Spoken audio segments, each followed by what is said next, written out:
and welcome to episode 2 of ayematters with John McNally MP and Martyn MP. And tonight we're joined by Ronnie Cowan MP. So he is the third part of the duo, if that makes any sense. You'll get on with the rest of the show. So we'll start actually with a wee video from Ronnie, and then we'll bring him in. And there's quite a lot we can discuss tonight. I don't think we'll be short of time. So fire your questions through, and do remember, if you've got a question for us, start it with a Q. We got through about 2/3 of the questions last week, and hopefully we'll get through a decent number of them this week as well.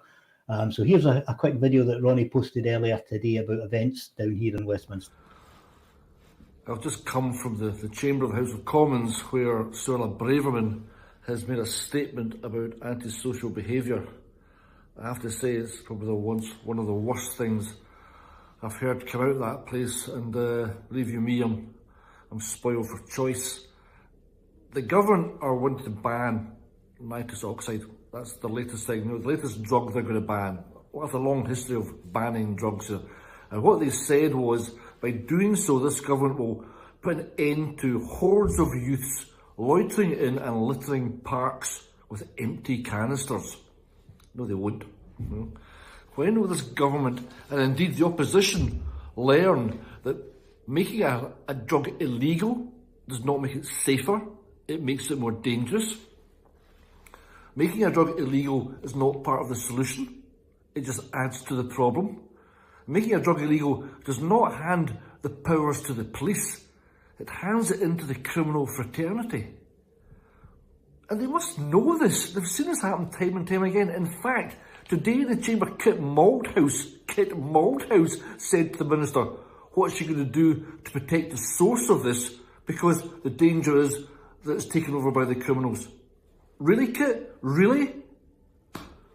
We all know this, and yet, despite advice from the ACMD, the Independent Advisory Council on the Misuse of Drugs, which said that evidence shows health and social harms of nitrous oxide were not commensurate with a ban, the government decided just to ignore their experts, yet again, on drugs policy, and go ahead with it anyway. We're not going to do any good here. We're going to criminalise young people, which means it's harder to get a job, it's harder to get housing later on in life, for using a substance which is less harm than alcohol. Less harm than alcohol. The hypocrisy of this place, when there's 15 bars that people have been drinking in right now at 5 o'clock in the evening, but they could have been there all day. The hypocrisy is mind-bending. And we know how many government ministers in the past have said, I've taken a line of cocaine. So it's okay. It's okay if you're rich. If you're some young kid, you can be stopped, strip searched, and prosecuted. It's appalling. And going on from that, they then turned their gaze on homeless people. I mean, who is more vulnerable in our society?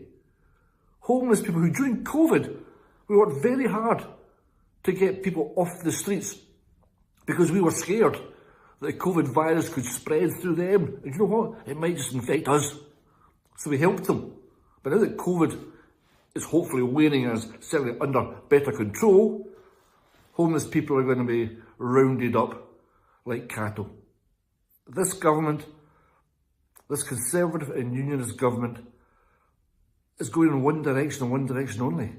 And it's a scary, scary place, and we have to talk up against it.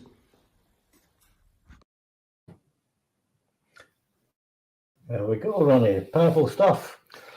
I was not in the best place. I literally just came to the chamber and I was absolutely furious at what I just heard come out from Suella Braverman, and also the really weak opposition from the Labour front benches. I thought you should be shouting this stuff down, but the spokesperson for the Labour Party stood up and just got to dig the SNP.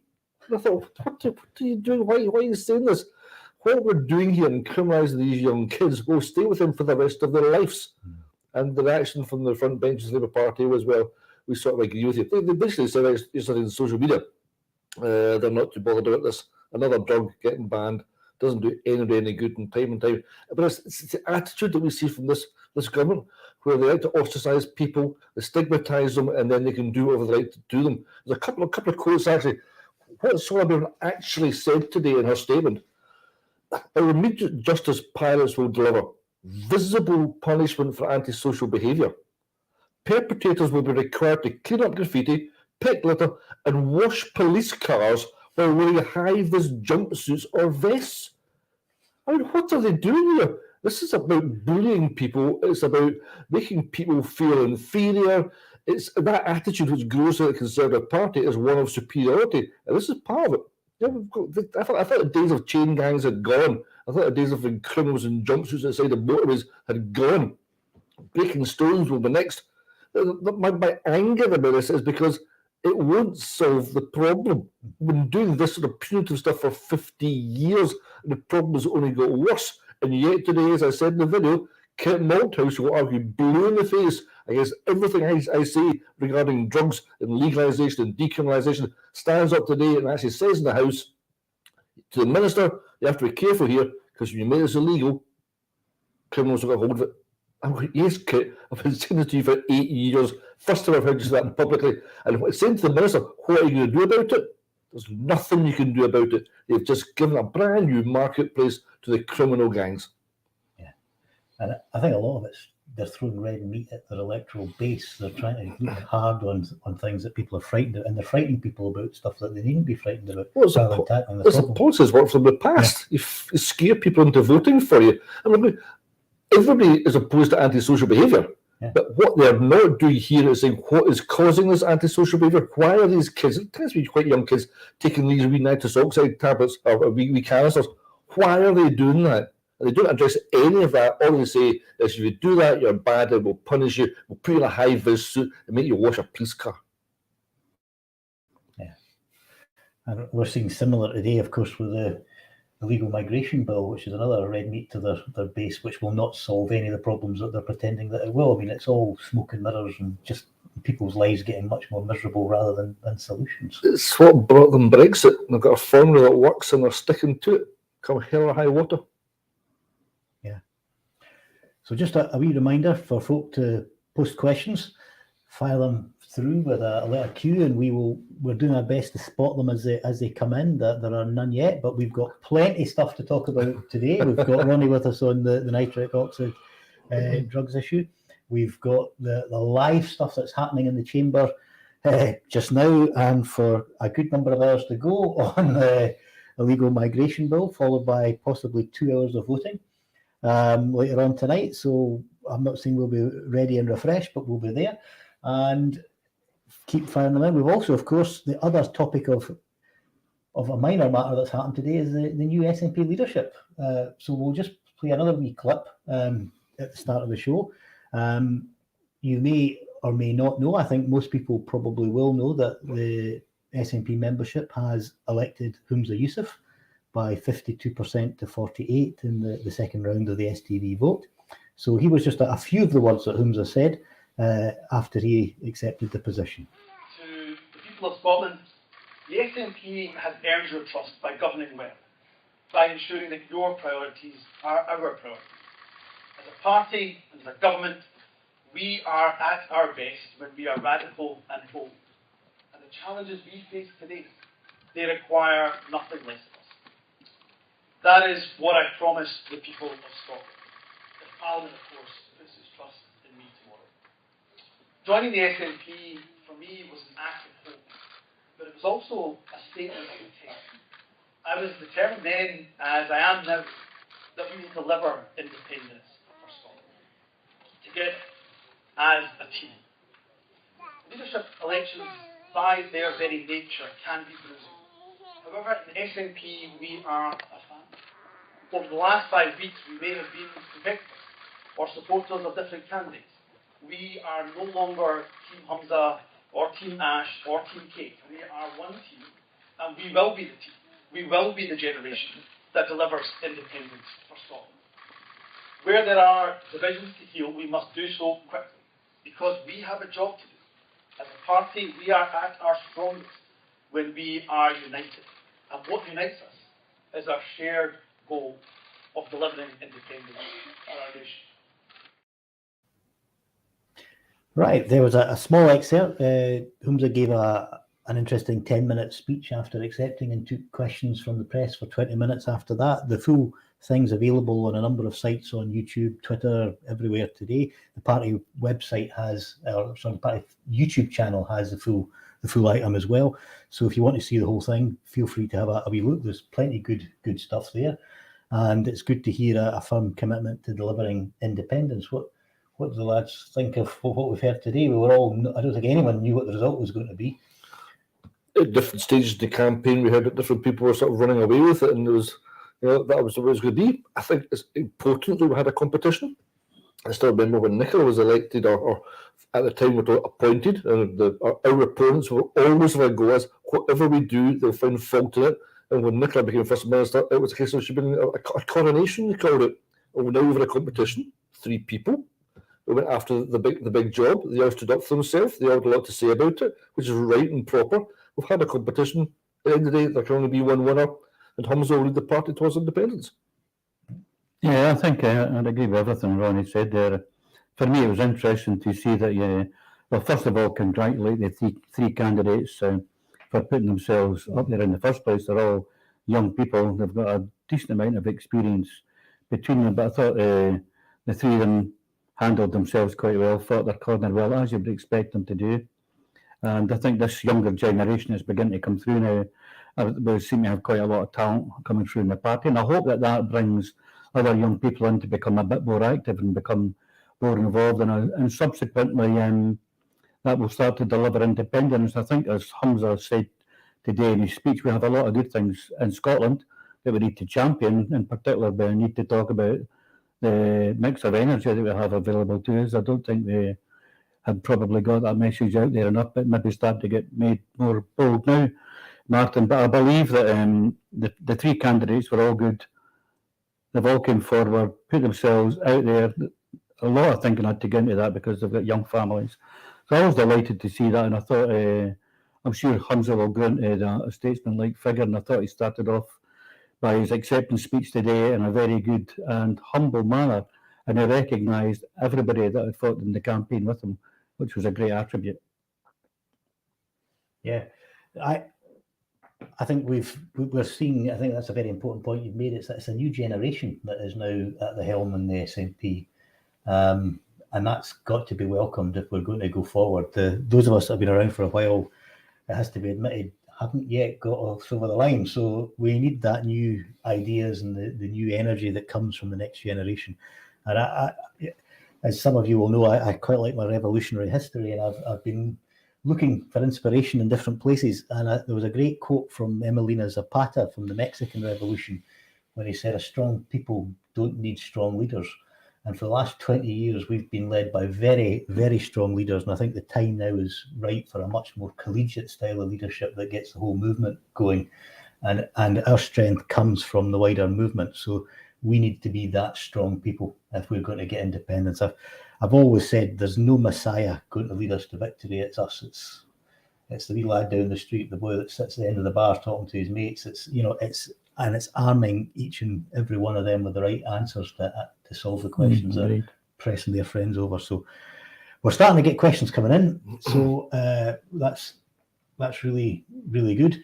So a few on leadership and a few on the drugs thing. So let's just have a wee look first. So first one that's came in tonight is from John Haston. And he said, on the topic of the wider drugs debate, how much of an impact would safe consumption rooms make in reducing drug use and associated deaths in an independent Scotland? Well, safe consumption rooms, drug consumption rooms, call them what you will. The idea is that people who are currently using drugs can come to an area which is manned by professionals, medical professionals.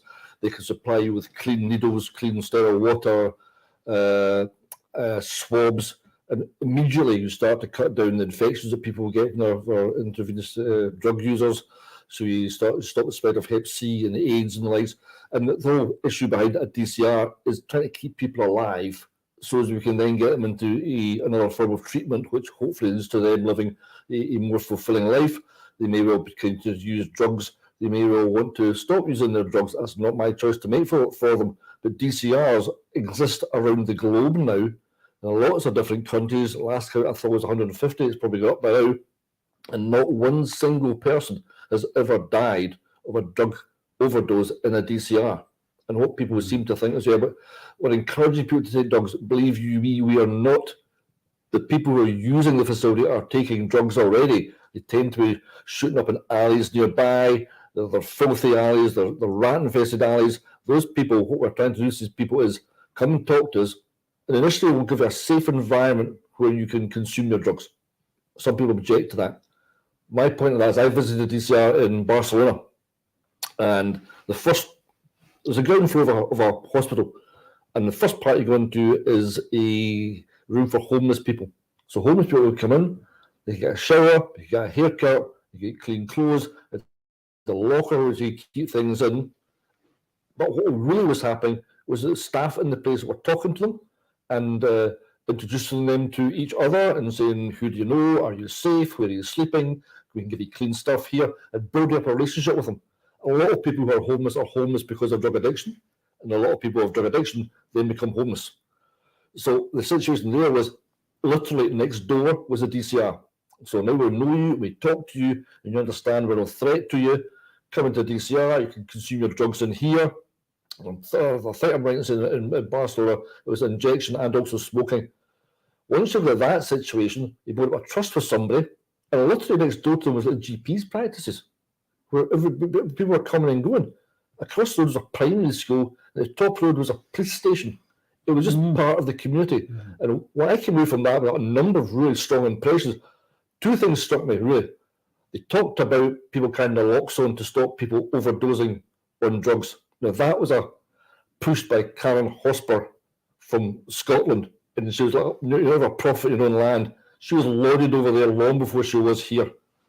And the second thing being, the people I spoke to in the administration of the health and social care over there were incredibly proud of what they were doing, and that they were treating everybody like a human being. And DCRs give us that facility. It's not just for people to go and take drugs in, it's to keep people alive. But more, once you've kept people alive, you can then build on it. Can we get you? Do you want to come into sheltered accommodation? Where do you see your life going? And people can then be given the opportunity to work their way through their addictions and live better outcomes and better lives. And Peter Craig has led the way in this in Scotland. And unfortunately, Peter had to pretty much do it off his own back and open up a mobile unit in Glasgow, which initially, I think it was an old ice cream van he was using, and then it became like an old ambulance he got. And he pioneered the way forward by showing people he could run this, and nobody died in his establishment. Meanwhile, you pick up a newspaper every week and you have another drug death in your own streets. And Peter made the point. So the evidence on the globe says this works. The issue with the Home Office here at Westminster is every time I bring up DCRs, their mantra is always, it encourages the use of drugs. As I said, the people who are in that state, if you're injecting yourself in the groin with a dirty needle in a rat-infested alley, you are going to take your drug regardless. Giving you a nice clean room with a clean needle and clean swabs and medical team around you is not encouraging you to take a drug. It's encouraging you not to die. Yeah, no, that's really well made point, Ronnie. We've got questions coming in now fairly quickly now. So we've got a couple more on the SNP leadership if we're there. So since that seems to be one of the key topics of the evening, and here's an interesting point from Evelyn Hume. I'll just put it up on screen. Now that we have a new generation of MP leadership and new generation of MSP leadership, surely we can prove to the UK government a generation has passed. Time for an independence vote. I think we could probably all agree with that. Do you want to comment first, John? My first thoughts are that is an absolutely brilliant question and well structured, but try to prove anything. I think Ronnie's just outlined it beautifully with the drug consumption rooms.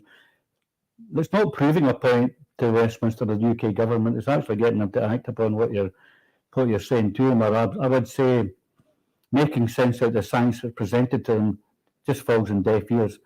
And can I just add on to that by saying that, again, the Environment Audit Committee that I sit on, which is a very well-respected committee, we make recommendations after recommendations, and they've been doing that for more generations. I think that committee's been in existence for 25, 30 years now. The UK government if they ever actually accept any recommendations, I'll be absolutely astonished by that. So I take your point. We'll try our best, as we always do, to make the case for independence as best as we can. But that is a great line to say that there's another generation going.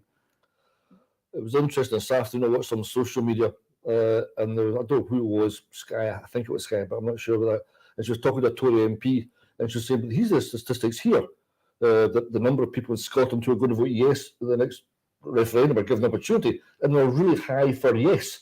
And she said that's almost a younger cohort. She said, in fact, it extends from 18 to 45 years of age. It's a huge number of people voting yes. And I went back to Tory MP and said, so what do you make of that? And she said, well, young people don't vote.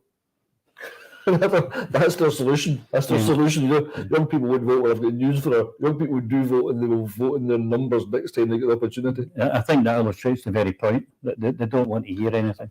It's not heads big and sand everywhere when I put it. There's a genuine denial down here because most people don't step outside this bubble.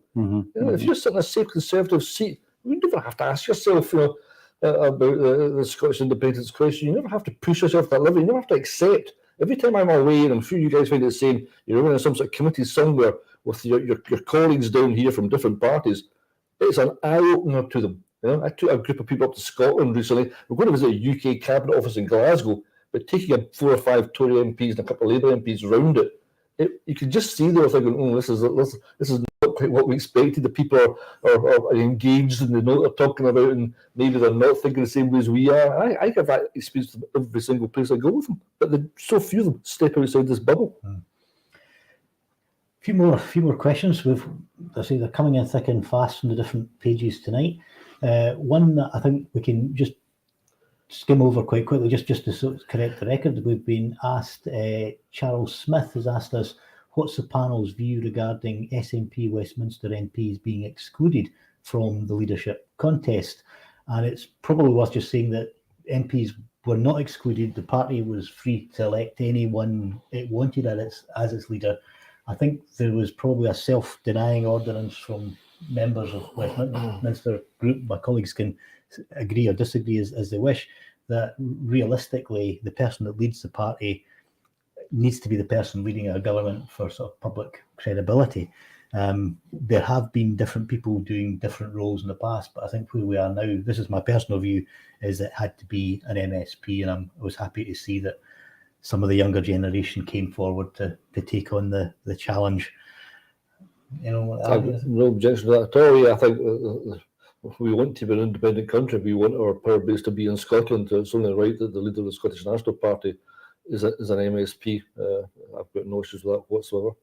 Yeah, I'm the same. The person that's leading the party and the First Minister should be living and breathing everything that's going on in the Scottish Parliament. They should be speaking to everybody in the Scottish Parliament. And that includes the civil servants, the councillors in Scotland that represent us. They are a very, very important part of how the SNP works in Scotland. And I'm afraid sometimes just the amount of time that you spend in Westminster, we try to fight that corner here, Charles, and I think the Scottish Government are the best place to deliver through the First Minister, get up and speaking and arguing, as they must do, with the opposition every week in the chamber.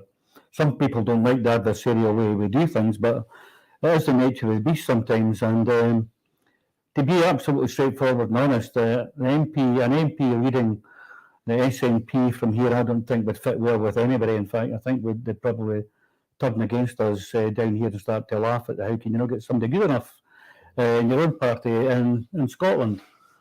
And so I don't think we can allow that to happen. Yeah. Would you agree with that, Martin? I would agree entirely with that. The reality is the focus for the Scottish national movement is Scotland. And it's in Scotland that we'll win or lose the fight. So having the leader there and leading the government, which is run by ourselves and the Greens, is I think absolutely essential. Can I just correct you there, Martin? Yeah. It's in Scotland that we'll win the fight. Yes. There is no losing. Indeed. Well, Gary said it wrong here. It's a matter of when. It's a matter of when. No, I think definitely it's a great question, but it just illustrates why every party, every branch of every part of the SNP and the Yes Movement need to work together, and the way to do that's in Scotland. And that comes from your local councils. It comes from working with your local branches.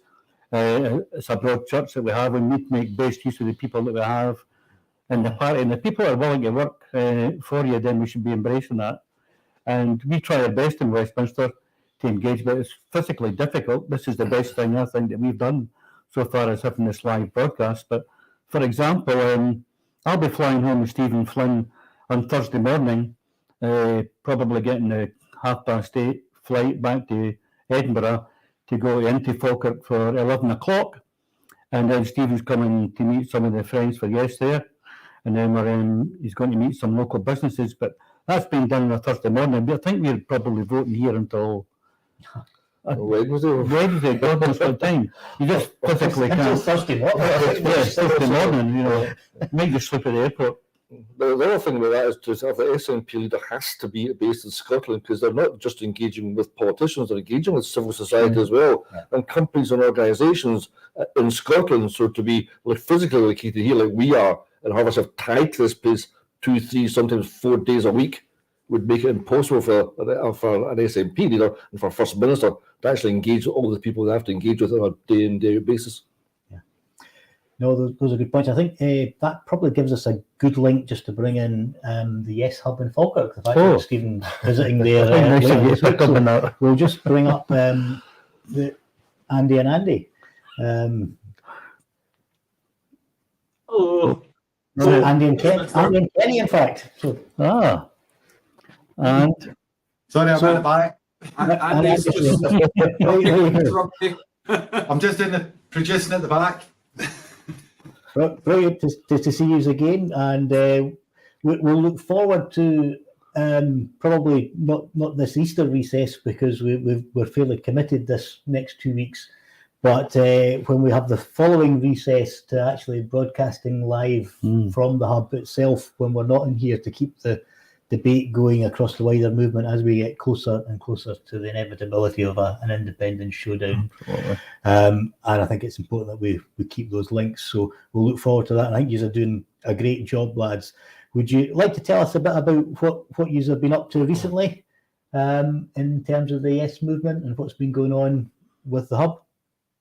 Do you want Andy, to go first? Or? You go. Our weekend of production, Yes. Andy. So what's happened is, Kenny, we've been basically creating some content. I've sent a video to Kevin, a bit of content we filmed on, it was Sunday, wasn't it? Sunday and Friday. Sunday and Friday we did, on Friday we did kind of like a practice run. We kind of showed Kenny kind of a rough idea of like how things work here, the cameras we use, how we capture the sound, all that type of stuff. So on Sunday we went and we did a poem, and talk about the poem. Yes, I recited a poem by Robert Burns, the Epistle to John Le, an old Scottish bard, which is in essence about the ploughman poet that he was. We worked some technology to get some good background using the green screen next door, and yes, we also were looking at other content. We've got Kirsty Heggie as a local folk musician who's produced some great stuff. Looking forward to sharing sort of creative items as well as political and civic items as well in weeks and months to come. Yeah, no, I think that's a very good point to hear, because our movement is a blend of political, cultural, and aspirational nationalism. So it's good to have all the strands at our elbow. And we look forward to hearing the Kirsty Heggie tracks. We heard her at the live stream meeting we had with Leslie Riddick, and our Yes song was absolutely fantastic. So we'll hopefully be able to play that to people after the Easter recess, and we'll look forward to spreading these positive vibes far and wide across the nation. Have you anything you can play for us tonight from the hub? Well, I sent the poem that we recorded to Kevin, and I think Kevin can, in the stream, he'll be able to, when he's ready, if he's got my message, get it all up and running. That would be no. I mean, no. And Start the video. Kirsty Heggie has produced 4 songs with intros to each of them, and they just need it edited down to oven ready for present. But having during the Yes campaign of 2013-2014, produced a series of live music events, Rock Yes for the traditional music, and the Yes Cafe. We began in Inverness and spread throughout Scotland. We basically had a format where you'd have cultural performances, essentially bigging up Scotland in a creative way, as you said, communicating in an upbeat way, the upbeat spirit of Yes Scotland and independent Scotland by showcasing talent and engaging with the community. And and encouraging young musicians. Some of our young musicians have actually gone on to become very well known. Saffron Hanbridge is now a top Gaelic performer, and there are many others like her who went through that system and are now going on to, if you like, preparing to be really famous for the next Yes campaign. Yeah, no, absolutely. So we'll look forward to getting these some of these video clips from the cultural side up over the coming shows. So do keep up the good work, and we look forward to seeing you in the flesh, as it were. And I hope you enjoy the visit from Stephen Flynn on Thursday. I think it's really good work that's been done. So we've got a few more questions. We've got quite a backlog of questions now actually appearing in our list. Can I just say, I like what Andy said, preparing to become famous, preparing to become really famous. You know, that's great that you get these things like this where people can grow and develop and get their feet wet and learn from mistakes. And then when the big platform comes along and we want these people out there, they're absolutely ready to go. I look forward to hearing them. Yeah. Well, I mean, for example, Josie Duncan's another one. She was just in 6th year at the time. She performed at a Burns Supper Real Yes, which Drew Hendry, one of your colleagues down there, spoke at. He did the address to the lassies, and his wife Jackie did the reply, and Dave Thompson did the toast to Scotland. But she's now very much at the front and centre of BBC Alba wherever you see concerts, headlining them. And yes, it's just really great to see that pull through, and look forward to the next run rig coming from there. I won't feature Pete Wisher, will it? You can't upstage Pete. No, you can't beat that. That's too high a bar. Yeah, so we've quite a range of different subjects in the questions that we're sitting here with. So we'll just try and pick out a couple. One that's pretty easy to answer. Epistle to John the Prake, an old Scottish bard. There we go. By Robert Burns. Is drugs policy reserved to Westminster? And the simple answer is yes. The answer is the 1971 Misuse of Drugs Act is absolutely all of doing of Westminster. So the long and short of it is absolutely it is. We've got to work. Well, there are many policies reserved here. We can sort of offset bits of it here and there. The crux of the whole matter is the 1971 Misuse of Drugs Act, which was an appalling piece of legislation back then. And this place has done nothing about it for 52, 53 years now. It was originally imported from what they're trying to do in America, when Richard Nixon wanted to ostracize the civil rights movement and the anti-Vietnam War movement. So he associated heroin with one, cannabis with the other, then made them both illegal, which gave him the right to go and break down meetings, disrupt communities, arrest people, stop and search, and all that sort of stuff. Nothing at all to do with drugs, but all about breaking up the American civil rights movement and the anti-Vietnam War movement. And then we rather stupidly grabbed the same policy and brought it over here. And to this day, you see that the drugs policy in the United Kingdom has been used to an extent by different police forces in the same way. It's about disrupting people, it's about stopping and searching people in the street. It's got absolutely nothing to do with this idea. I can smell cannabis off you, so now I can stop and strip search you. It's an absolute abomination. Yeah, it certainly is. So I've got a message in some shows. I think people maybe suffer from gremlins behind the scenes causing problems. We've been lucky so far on the technical side, and I've had a message from our angel behind the scene, and that the Independence Live guys have told us they've got a video ready that's came in from the hub. So over Kevin, if you can press whatever magic button it is to play it, that would be great. Something's happening on the screen. An Epistle to John the Prake, an old Scottish bard, by Robert Burns, 1785. while briars and woodbines buddin' green, and Patrick screechin' loudadine, and morning pussy wedding scene inspire my muse. This freedom in an unknown freen, I pray excuse. Now, I'm nae poet in a sense, I'm just a rhymer like, by chance, and hae to learning nae pretence, yet what the matter? Whene'er my muse does on me glance, I jingle at her. Your critic coat will cock their nose, and say, how can you propose, you wha can hardly verse fae prose, to mak a sang? Well, by your leaves, my learned foes, you're maybe wrang. What's all your jargon, oh your schools, your Latin names for horns and stools? If honest nature made you fools, what says your grammars? You'd better attain up spades and shoes, or napping hammers. A set of dull, conceited hashes confuse their brains in college classes. They gang in sturts and come out asses, plain truth to speak. And sign they think to climb Parnassus by dint of Greek. Gie me a spark o' nature's fire. That's all the learning I desire. Then though I drudge through dub and mire, at pluch or caird, my muse, though hamely in attire, may touch the heart.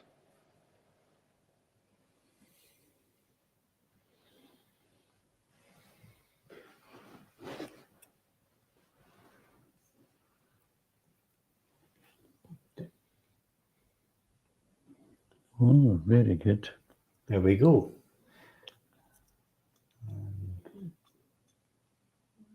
And we're all back on screen. So I think that was great, and wonderful recitation, and also a wonderful example of the video skills that the Yes Hub can deploy. That was a great cultural example, but the same skills can be used politically, and there's hard politics and there's soft politics and there's boosting folks' morale, all of which needs to be done. And you guys are doing a really good job, and I hope you, as I said before, I will not be with you on Thursday, but I'm sure Johnny and Stephen will make great use of the facility, and you deserve the credit for the work that you're doing there. As I say, we've had a lot of questions coming in, and they're quite varied. There's a few that are on the same theme, so I'm going to try and rattle through those, take them all together. Let me just see if I get this. Where is it? The first one. Right, okay. So 3 here that are to do with the SNP leadership and UK government, so we can sort of take them all together. I think I'll just go through them. Richard Smith has asked, what does the SNP leadership election mean for the UK government? And we've had Calmac MCC saying, with the possibility of Labour forming the next government, do you think Starmer will be a bigger hurdle to independence? And Hashbury Stumble has asked us, do you think Keir Starmer's rejection of Jeremy Corbyn will encourage the left wing to desert the Labour Party in favour of a more progressive SNP? Which I think is a great set of questions, all loosely around a theme that we can take as a package. Yeah, I don't accept the premise that the next government will necessarily be a Labour government. I think the Tories here are prepared to play a longer game. I don't envisage an election before at least May next year. They may hold off longer than that. Obviously, they've got their own polling. They know exactly what they're doing. They seem to, you bottom out when you've got Liz Truss as your Prime Minister. You're not going to get much lower than that. And they seem to be just shoring up their own vote a little bit more than they had done. I think their credibility within their own base is increasing. And I think there's every possibility that we're going to have another Conservative government come the next general election. That's certainly a very interesting set of thoughts, Ronnie, because the accepted wisdom just now, if we look at opinion polls would be that the polls are suggesting Labour are coming in with a 200-seat majority from England, of all places. Although I think there is some analysis that looks at the polling, and I've not looked at all the polls in detail myself, but suggesting that a lot of the Labour lead is because Tory voters have gone to undecided rather than fully switched. So you might have a point that these people maybe are they savable to the Tories? And I think Tories, for all their failings, are quite formidable campaigning force. They get their vote out, and they always get more votes than I think they'll get. That's because I've never been voting for them, I guess. I just think they know what they're about. They've got such a machinery in the background, election machinery in the background. I've just never, I think we're foolish for us to write them off and think, well, that's it. Let's just focus on what Labour are trying to do. The Conservative Party have got a long way to go, unfortunately. And I think there's a long road from finished yet. I think one of the interesting polls that came out that said Liz Truss was still going to hold on to her Tory seat by a huge majority. And, that tells you a story about the way that the Tories actually think and how they vote down here. I think I've heard that, for example, Tories in Scotland sometimes are probably more social democrats than they are the Tories that you see down here. But for me, the most interesting thing, and we talk about this quite a lot, I think one of the most interesting things that I speak about with the Labour colleagues down here, and I would call them colleagues because a lot of them are sympathetic towards us. One of them was speaking to him on Thursday morning. I've known him for 8 years, and he's quite in favour of a Yorkshire Assembly. He thinks we should have more powers devolved from Westminster back to Yorkshire, to the northern powerhouses. It was interesting that Gordon Brown came out and said that Westminster wasn't fit for purpose. Could have been a Tory? Could have been an ex-Prime Minister. Andy Street, who is the former chairman of John Lewis, has said again, time and time again, he's a Conservative regional mayor, West Midlands, I think. He thinks that he's fed up coming to Westminster with the begging bowl. So I think what we're witnessing, these are clear illustrations that Labour aren't safe. They're all looking for different positions. They're looking to re-establish themselves. I think the one thing they have in common, and they don't really realise yet, is the country is breaking up. And we know that that's breaking up. We want to be an independent Scotland. But how it's going to pan out with the Labour and Tories, I think it's anybody's guess at the moment. I'd quite go along with what Ronnie said, though, about you cannot underestimate the power of the Tory vote. You must remember, as we all do, that they have the power of the media behind them, and that they will get polls to do whatever they want them to do to get the answers that they want. Your first point there, what difference will it make having a new SNP leader here at Westminster? I think initially they'll be glad to see the back of Nicola Sturgeon. I think she's got a thorn in their flesh. I think she's outflanked them. I think she's outsmarted them. I think she's outworked them every single turn. It'll be a great loss to the party and to the movement. But I think Humza's job now will be to grow into that same position. When Nicola became First Minister, she wasn't before she was a few years into it. And Humza will be faced with that challenge. He's got lots of ministerial experience. He'll have to learn quickly, but I'm sure I'm not telling him anything he doesn't already know already. But if this place thinks they're on for an easy ride because of that, then they're absolutely wrong. I think Humza will be at their throat pretty soon, and making it absolutely clear to them that it's business as usual, if that's what we want. But still, in terms of the independence movement, the SNP have got a reserve debtors independence, and that's not changed one iota. Just on a related theme, we had a question that we spotted without a cue. Robert Wilson had said, "Will Wales follow Scotland after we're independent?" I think it would be nice to think that they will, but I think we'll maybe ask one of the Plaid Cymru members to come along and join us in a future show, and we can get a full view from the ground as to just how likely the Welsh independence movement is progressing. I think we would assume that we're a bit further ahead, but we're not there yet. So it'll be interesting to have a chat about where both movements actually are. So we'll do that one justice in a separate show in the near future. Was there not something just recently said that the Plaid Cymru had grown in membership again? It's growing at pace, and it also is taking a lot of Conservative votes with them. Conservatives within Wales who are saying, we're more interested in this than we thought we would be. Yeah? But that's a protest vote. Say, We don't know. We don't know. There's only poll that matters when you actually get to election day. But I certainly think Welsh politics in terms of independence has stepped up a lot in the last few years, and a lot of which to do with the resurgence of the Welsh language and the way they saved it from extinction. Oh, yeah. And it's given them a real clear identity as to who they are as a people again, which is why it's very important that we protect the Gaelic language in Scotland. Yeah, excellent point. Yeah, we've had on a related theme, just before we go on to some of the other questions, because it relates to the possibility of a Labour government after the next election, is what do the panel feel are the chances of Labour, if elected, adopting PR voting? I've been talking about it for a long, long time. I think we're in a situation that the Conservatives and the Tories down here, I've described it as a metronome of deceit many a times, where it swings one time. Right now, the Labour Party are sitting there thinking, eventually it'll come back to us, eventually the metronome will swing back and we'll be in power. And they're quite content with that. There's Tories down here who say, okay, if we lose power next time around, we'll wait around in 10, 15 years, we'll be back in power. But that's because the first past the post voting system makes that happen. So I don't see either of them throwing that. Once you're in power and that first pass was got you in power, I don't see either of them wanting to walk away from that very quickly. No, I think it's as likely to happen as proper Lord reform. Yes. Yeah. We keep hearing these things being promised and they never materialise, or the minor reforms happen and nothing much changes. It might be that, I don't know, but nobody really knows, but it might be that some of the younger generation of the MPs in the Labour Party are maybe looking at this type of thing as well. I'll go back to the thing about Humber as well. I don't think they'll know how to take him. I still don't think the Tories down here know how to take us.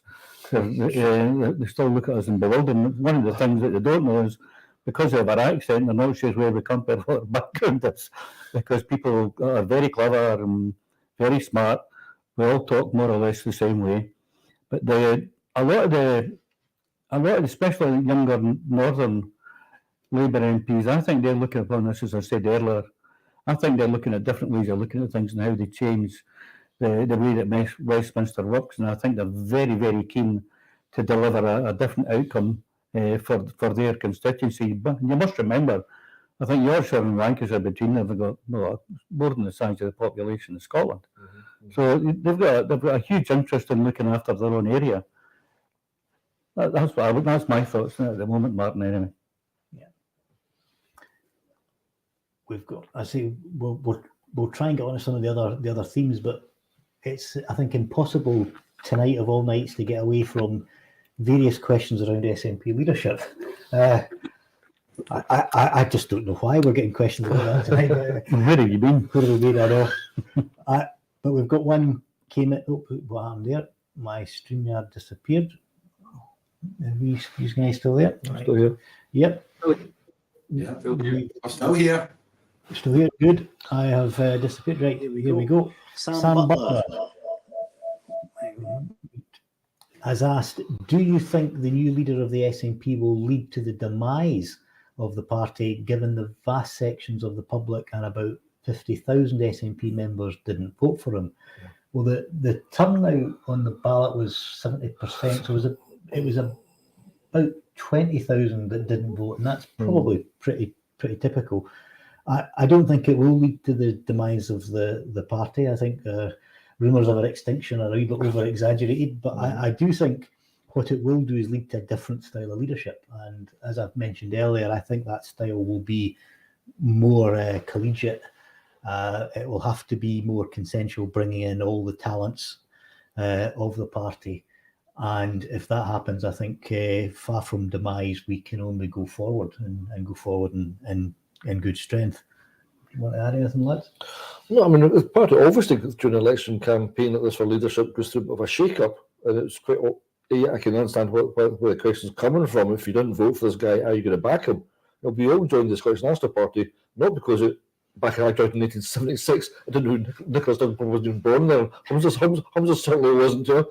So I'm thinking I wasn't joining for them. I wasn't joining for John Swin, I wasn't joining for Alex Salmond. I was joining because I believed in independence. And the people within this, I mean, Nicola self-described when her tenureship said we're the guardians of independence. We were the carriers of it for that period of time, and that's what we still are. You know, whoever leads the party, yes, we want the right person leading the party for all sorts of political reasons. But at the end of the day, leaders come and go, MPs come and go, elected members. At the end of the day, the Scottish National Party is there in the Scottish independence. That's the most important thing. And I don't think that will change at all. And because of that, people who are independent-minded will rally behind the Scottish National Party when they believe that we're capable of taking their message into the political arena. Yeah. One of the other questions we've got, which is again, it's moving on to a slightly different theme, but it's still around the same stuff. John Paul Warlow asked, would you be willing to organise a yes convention? And he thinks it's a good way forward. Well, I think that's what I'm trying to do locally, is to bring people from different backgrounds into a yes hub and to get this started locally as much as we can. As I've said before, if you want to change the world, you get busy in your own little corner, and I think the more people that do that, the more successful it is. And for example, the yes hub that's in this live stream just now, I went down to see Ronnie here in Inverclyde to see the yes hub that he had there, and I noticed the way it was set up, the amount of people were passing back and forwards. The Lundy had some unique little gimmicks that got people in and got some reaction to them. It was very interesting to watch, and I think the amount of yes hubs that are around now, of course we can, if we can bring people together and have some sort of conference of everybody's ideas, and that is exactly what we should be doing, and that is exactly what the SNP and the yes movements and everybody else needs to do. They come together, work together, and hear each other's ideas. And I'm always a bit mindful of the fact that people can be very dismissive of other people's ideas, and that's one of the things that causes me a great deal of stress, thinking about why don't you just listen to what people have to say, and you can disagree without being disagreeable, but you can go forward. As Ronnie and Martyn will say all the time, you go forward for a cause, and the cause is independence, whether you're in a political party or not a political party. I'm astonished to know that Ronnie was in a party in 1976. I thought he was only born in 1970.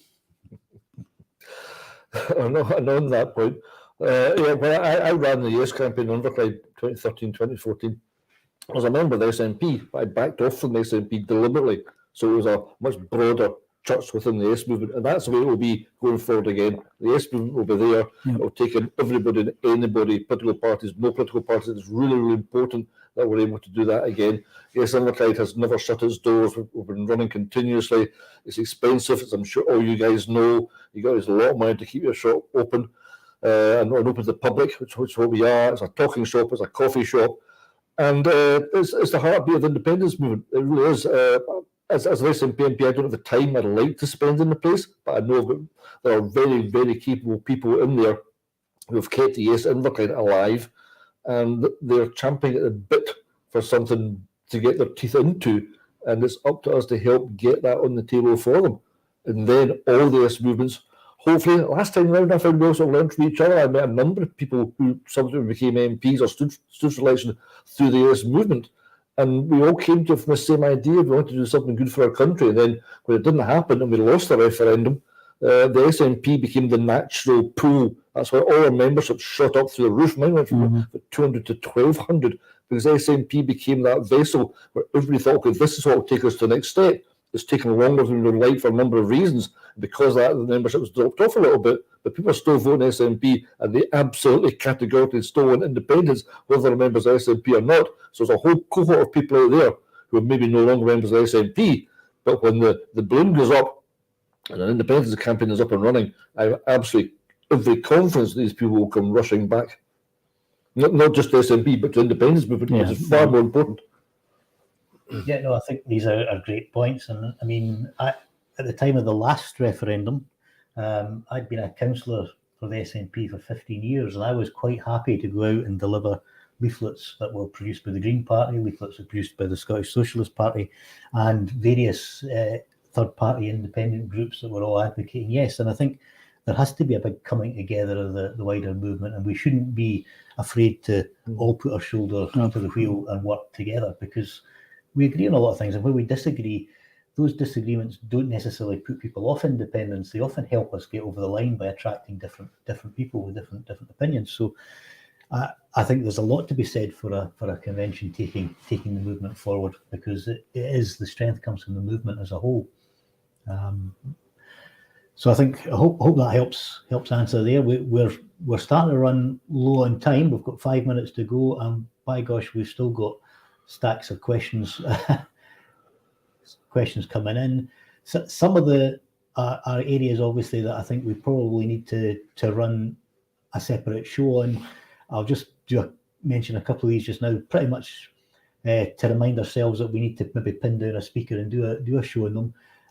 Charles Smith asked, have any of the panel had to deal with free ports? I think that's one we can come back to. Yeah, we've all had to. Yes, we didn't get one. We were on the other side of that. Do these coast, I'm very upset about that. Yeah, I've got some reservations on free ports, but I think there's a lot we could discuss as a separate show on that. So that's one for us to come back to. I'll just unstar that one. We've got